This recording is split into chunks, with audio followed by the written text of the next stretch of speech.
জয় জগন্নাথ। আজকে মহাপ্রভুর সাজসজ্জা আমি তোমাদের কাছে তুলে ধরার চেষ্টা করছি।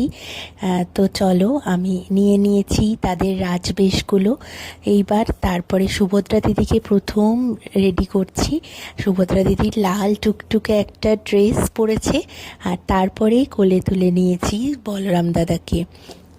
বলরাম দাদাকে একটুখানি আদর করে নিয়ে তারপরে আমি রাজবেশ পরাচ্ছি।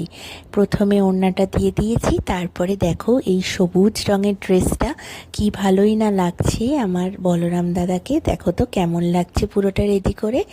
তারপরে কোলে তুলে নিলাম আমাদের জগন্নাথ দাদাকে।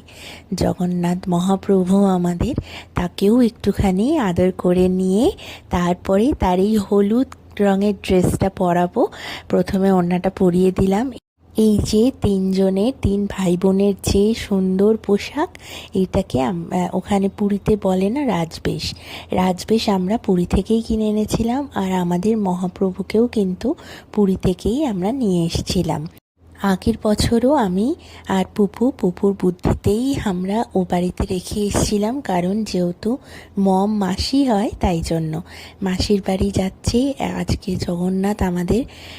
আমরা নিয়ে যাব জগন্নাথকে মাসির বাড়িতে। তো কেমন লাগছে দেখো তো জগন্নাথকে, কি সুন্দর না হলুদ ড্রেসটা। আর সব অসম্পূর্ণ থেকে যাবে যদি এই গোলাপের আতরটা তাদের একটু করে না ছুঁইয়ে দিই। গোলাপের আতর কিন্তু জগন্নাথ দেব ভীষণ পছন্দ করে। আজকে হচ্ছে আমাদের সোজা রথ, তাই জন্য জগন্নাথ দেব, সুভদ্রা দিদি আর বলরাম দাদাকে তিনজনকেই আমি পোশাক পরিয়ে আতর লাগিয়ে রেডি করে দিয়েছি। আমার কাছে না জগন্নাথ দেবের আর কিছু জুয়েলারিজ নেই, তাই জন্য আর পরাতে পারলাম না। আমি আস্তে আস্তে কেনার চেষ্টা করব। আর দেখো পুপুর আগের বছরের রথটাই রয়েছে, এটা খুব ভালো আছে বলে ওই জন্য আর এবারে রথ কিনিনি। তিনজনকেই রথে বসিয়ে দিয়েছি। তারপরে না আমি একটু রান্নাঘরে চলে এসেছিলাম, তার কারণ মহাপ্রভুর জন্য আজকে একটু ভোগ বানাবো। আজকে বানাচ্ছি মহাপ্রভুর জন্য ভোগ। ভোগ বল্লভ, এটা হচ্ছে 56 ভোগের মধ্যে একটি।